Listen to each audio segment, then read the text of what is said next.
परम पूज्य गणिनी प्रमुख आर्यिका श्री ज्ञानमती माताजी का 59वां आर्यिका दीक्षा महोत्सव जम्बूद्वीप हसनापुर में वैशाख कृष्णा दूज दिनांक 17 अप्रैल 2014 को राष्ट्र गौरव आचार्य रत्न श्री रेण सागर जी महाराज सत्संग के सानिध्य में विशेष रूप से आयोजित किया गया।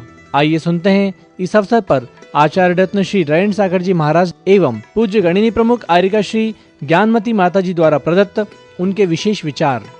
आप लोगों का मेरा भी भाग्य है। समाधि सम्राट चारित्र चक्रवर्ती आचार्य शांति सागर जी महाराज जी की अक्षुण्ण परंपरा में प्रथम पट्टाचार्य आचार्य वीर सागर जी महाराज और उनकी प्रथम शिष्या जैन धर्म की सर्वोच्च गणिनी प्रमुख ज्ञानमती माता जी को एक उन्होंने ज्ञान की घुटी पिलाई है? किसकी घुटी? हाँ, ज्ञान की घुटी पिलाई है। और ज्ञानमती माता जी का पूर्व नाम मैना था। मोहिनी देवी ने पद्मनंदी पंचविंशति का ग्रंथ जो सुनाया, जो ज्ञान प्राप्त कराया कि आत्मा में अनंत शक्ति है, आत्मा में परमात्मा बनने की शक्ति है, वह ग्रंथ उनके जीवन में बहुत बड़ी उपलब्धि का कारण बन गया। ज्ञान तो हर व्यक्ति को होता है, लेकिन ज्ञान के साथ चारित्र और संयम होना बहुत बड़ा मुश्किल है। सकल कीर्ति आचार्य मूलाचार प्रदीप ग्रंथ में लिखते हैं, ज्ञान उसी को कहा है कि जो संसार शरीर भोगों से विरक्त होकर के जो मोक्ष मार्ग में लग जाता है, उसी को जीवन में ज्ञान कहा गया है। आज ज्ञानमती माता जी एक सरस्वती की पुत्री है। किसकी पुत्री है? हाँ, सरस्वती की एक पुत्री है। उनके मस्तिष्क में मां जिनवाणी विराजमान है। को मां? जिनवाणी। आज हम ज्ञानमती माता जी के ज्ञान के गुणों का वर्णन कर रहे हैं। ज्ञान बहुत जरूरी है। आज जैन धर्म की सर्वोच्च प्रथम गणनी आर्यिका है, जो आज हिंदुस्तान के अंदर का नाम है, जो आज इन्होंने विश्व के अंदर एक अद्भुत न भूतो न भविष्यति जो जम्बूद्वीप की जिन्होंने रचना की, 3 लोक की जिन्होंने रचना की, जिन्होंने स्वर्ण द्वीप 13 द्वीपों की जिन्होंने रचना की, ये ज्ञान का क्षोभम है, ज्ञान है। अम्मा ने मुझे बताया कि इस 3 लोक का नक्शा स्वर्णद्वीप बनाने का मुझे तिलोय पन्नति ग्रंथ का मैंने बहुत बार स्वाध्याय किया। क्यों? 3 लोक का वर्णन उस तिलोय पन्नति ग्रंथ के अंदर है।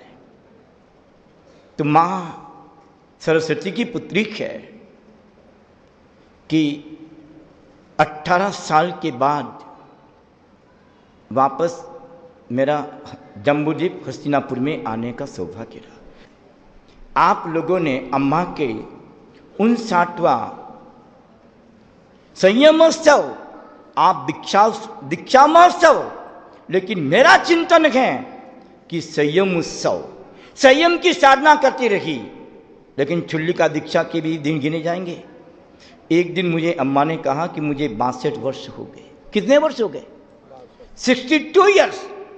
जैन रामायण पद्म पुराण ग्रंथ के अंदर एक उल्लेख आया है कि मर्यादा पुरुषोत्तम रामचंद्र जी की महासती सीता ने 62 वर्ष तक तपस्या की। कितने वर्ष तक? 62 ईयर्स। 62 वर्ष तक सीता ने तपस्या की।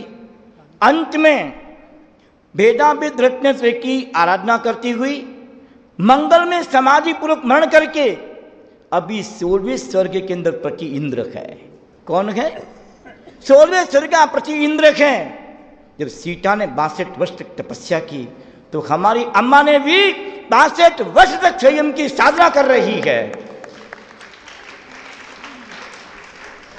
मैं समझता हूं हमारी अम्मा युगों युगों तक इस धरती पर रहे और जैन शासन की अद्भुत प्रभावना करती रही।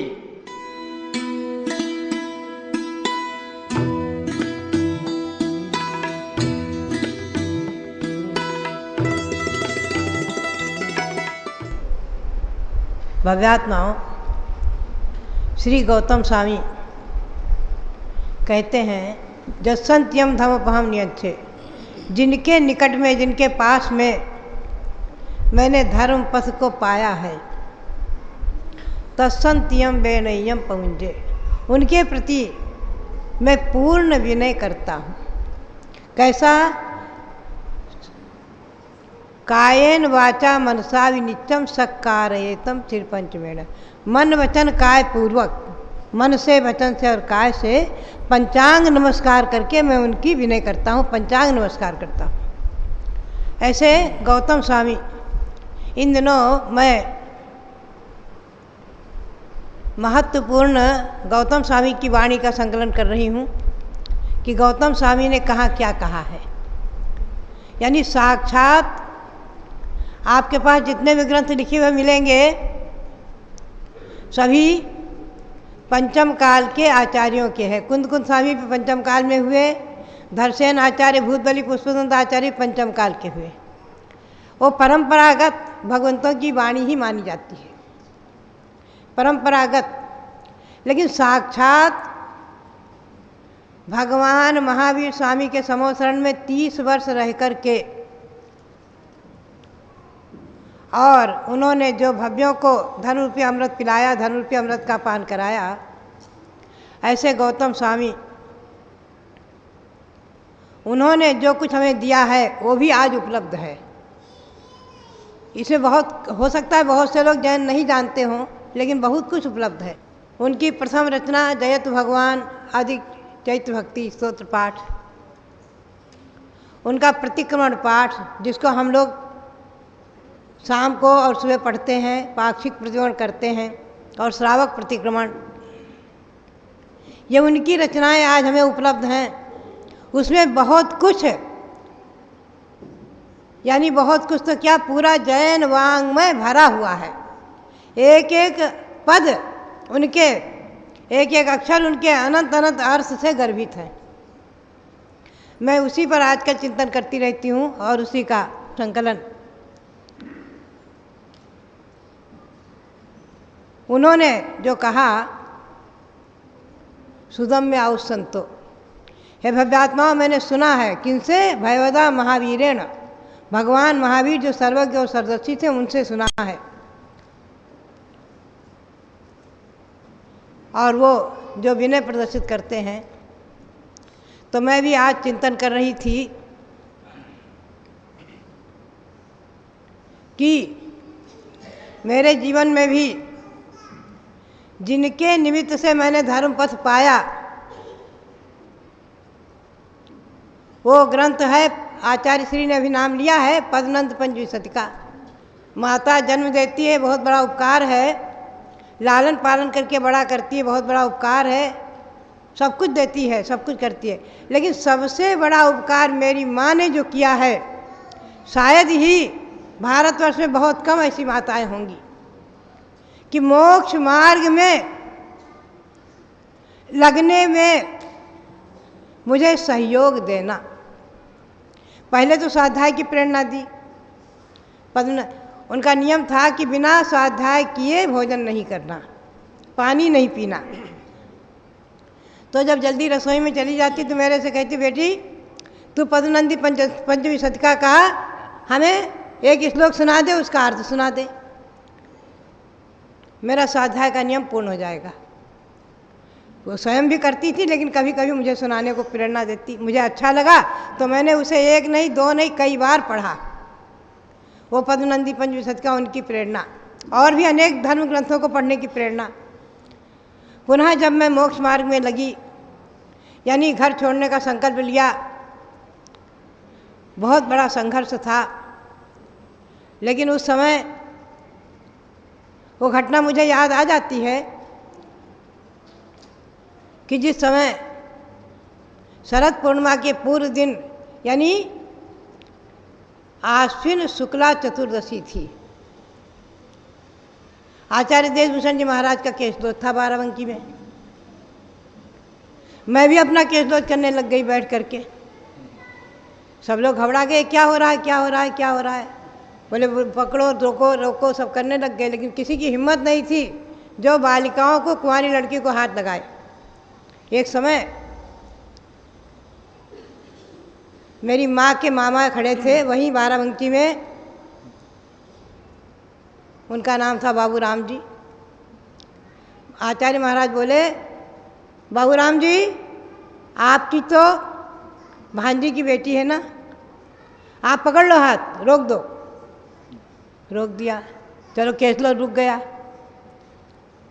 और मैं जाकर के भगवान के पास में धरना देकर अन्न जल त्याग करके बैठ गई। 12 बजे तक मैं बैठी, माला फेरती रही भगवान के पास।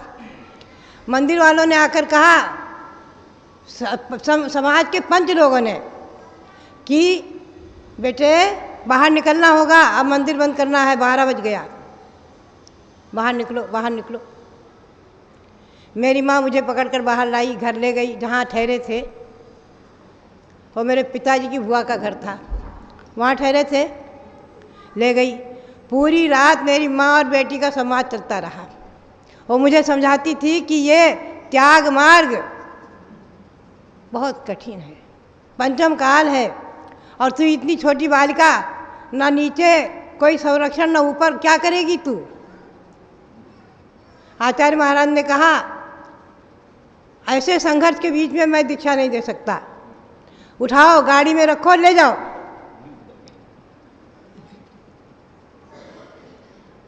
अब मैंने देखा ऐसे मौके पर क्या है, शरण भगवान। और मैंने जो है माँ से कहा कि देख, तू अगर लिखकर दे देगी 200 महाराज को तो दीक्षा दे देंगे। संक्षेप में मैं बताऊं, उसने लिखकर दे दिया और ये मेरे से शर्त कराई कि तू ये शर्त कर, तू ये वचन दे कि आज मैं तुझे घर से निकलने के लिए लिख कर दे रही हूँ, एक दिन तू भी मुझे घर से निकाल लेना। वो थी माँ, उसके उपकार का स्मरण सचमुच में बहुत ही महत्वपूर्ण है। उस समय वो था जब कोई भी कुमारी लड़की घर से नहीं निकली थी, और भारतवर्ष में, पूरे भारतवर्ष में दक्षिण उत्तर मिला करके 70 से अधिक साधु नहीं थे, पीछीधारी नहीं थे। आज तो 1400 लगभग हैं। वो समय था सन 1952 का। उस समय मैंने घर का त्याग किया, आचार्य श्री ने घर का त्याग दिया और सप्तम प्रतिज्ञा और घर का त्याग व्रत हमें दे दिया। भले ही उस समय से मेरा जीवन दीक्षा के समान ही हो गया, और 6 महीने में ही मेरी दीक्षा हो गई महावीर जी में। और फिर जब मैंने आर्यिका दीक्षा की भावना व्यक्त की आचार्य श्री शांति सागर जी के पास में कुंथलगिरी में, आचार्य श्री शांति सागर महाराज ने कहा, जैसे आज आपके रेण साहब जी महाराज कहते हैं ना अम्मा, वो भी मुझे बोले अम्मा, बड़े प्यार से बोले, तू बहुत छोटी है, अभी बालिका है। आचार्य वीर साहब जो मेरे प्रथम शिष्य हैं, उनका संग है, और कोई संग नहीं था उस समय, इक्के दुक्के साधु थे। उनके पास तुम चली जाओ, वहीं आर्यिका दीक्षा लेना ना, मेरी स्वीकृति।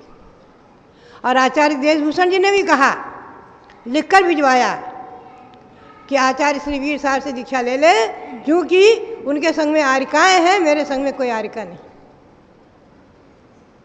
आज का वो पवित्र दिन मैं चिंतन कर रही थी, सुदम में आओ संतो।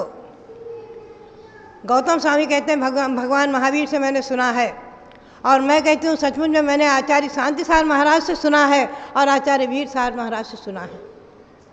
वो कहते थे बाबानो संयम धारण करो भ्यू न का, संयम धारण करो भ्यू न का, मेरे सामने प्रवचन में उन्होंने कहा।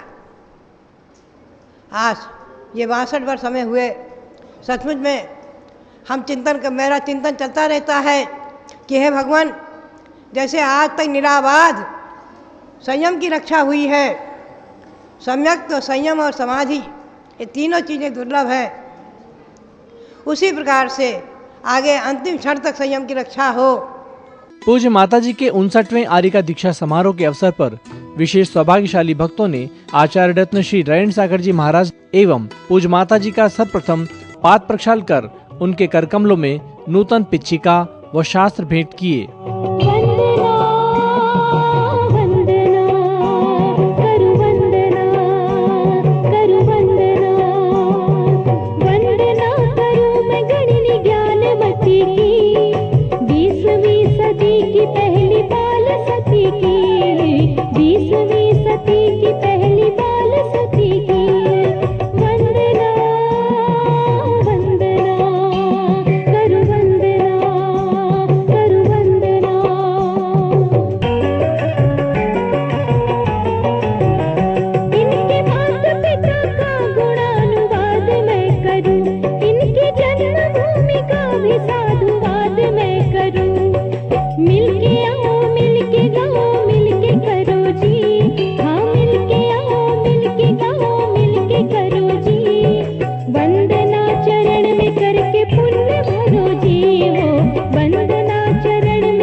इस अवसर पर 59 फलों से समन्वित अर्घ्य समर्पित करके अंत में भक्तों ने पूज्य माताजी की 59 दीपकों से मंगल आरती की।